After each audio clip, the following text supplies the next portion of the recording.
There was a movie theater, and our maid, Rosa, would take us sometimes, and we would sit upstairs, and I thought it was much cooler to be in the balcony. My grandmother would bring me to the movies, and I always wanted to sit in the balcony, and she never told me I couldn't because my grandmother didn't climb steps. I did not know it was reserved for black people. I had no consciousness of that. It's like, why can't we be up here all the time? It was cooler. I didn't know till I was much older that it was segregated. When we'd go to the movies on Saturday, all the white kids sat in the bottom on the main floor, and all the black kids had to sit up in the balcony. I was always jealous because they got to sit upstairs, and I would have liked to. Well, I know when we would go to the movie, we always went upstairs, you know. We would sit up top, but we had the best view up there. We had to go in the side door. I remember wondering why Martin Theater had the side door. We would pay that 25 cents and go up the stairs. The staircase went up to the balcony. Nobody really ever saw them climb the stairs.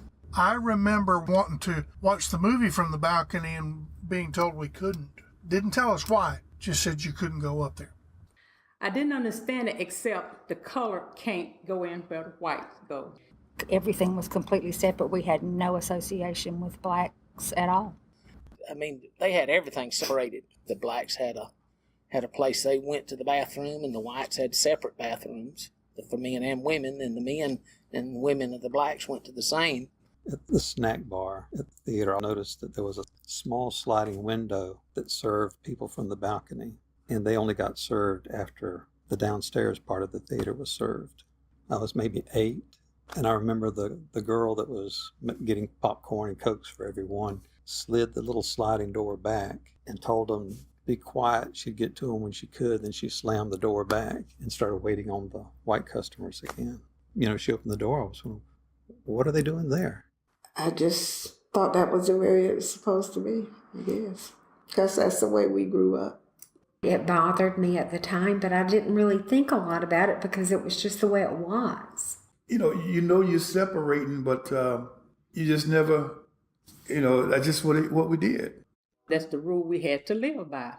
We always know the blacks went upstairs, but we didn't know why. Actually, I thought there was a better seat.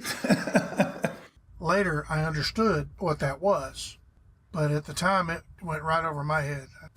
I was too busy trying to hold hands with the girls.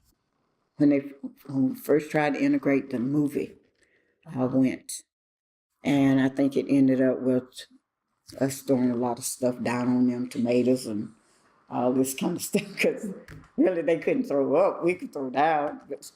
I remember there were certain places that you really didn't want to sit in the theater because you would get spit on. I didn't throw anything, but some of the others did, like their sodas, they tossed down or whatever. If only I'd had the nerve to go up there, I would have spit with them. But, it just didn't occur to me. There were a lot of things that happened over the years with people trying to be accepted. I have no recollection of seeing a person of color in the bottom part of the theater until 1975. I don't know when it became officially integrated. I don't have any conscious recollection of when that became a non-issue, even though it may have been legal, and even though it may have been something that wouldn't have been challenged. I think people just couldn't bring themselves to kind of break that taboo for years, right? For years. It's kind of like a rabbit that's been raised all his life in a cage, but then once he's set free, he always ends up going back to the cage where he's comfortable. And that's what I saw. I saw people, the laws had changed, but people was afraid to exercise that law.